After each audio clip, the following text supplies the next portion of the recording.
When Judas Priest embarked on their Epitaph tour a few years ago, it seemed the end was coming.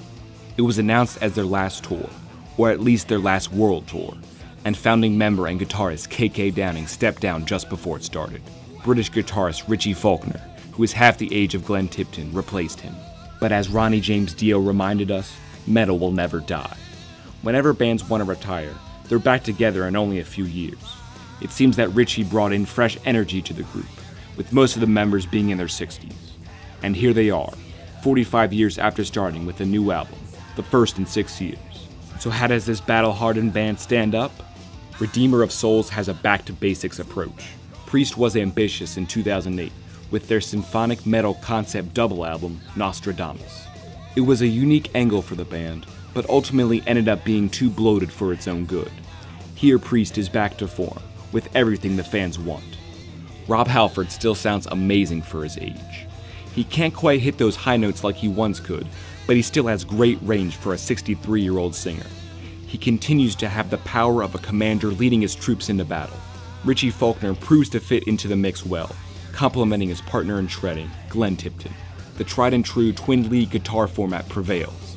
They deliver the goods in the riff department, giving us more reason to keep Priest on repeat. They range from bluesy to thrashy and display variety in songwriting, done by the trio of Halford, Tipton, and Faulkner. The melodies are as captivating as ever from the British band. Drummer Scott Travis gives great energy as well, but I would be lying if I told you bassist Ian Hill is very noticeable.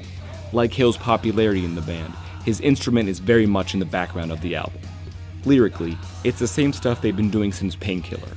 Apocalyptic and Armageddon-laden sci-fi fantasy is what it's all about.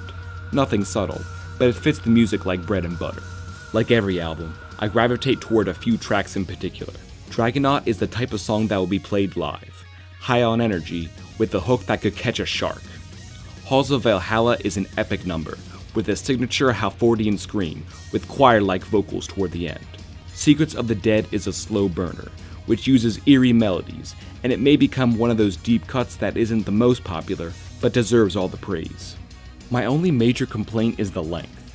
62 minutes is pretty long for an album, and that's without the bonus tracks. If you're gonna have an hour-long album, it better be excellent.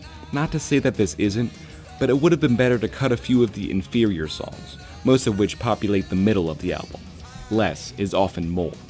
Though not as original as Sad Wings of Destiny, nor as classic as British Steel, nor as intense as Painkiller, the record still has it where it counts. They're not trying to, nor going to reinvent the wheel. They already did that. Halford's delivery is golden, the riffs make you want to bang your head, and the solos are soaring. It's Judas Priest being Judas Priest, and that's all we need.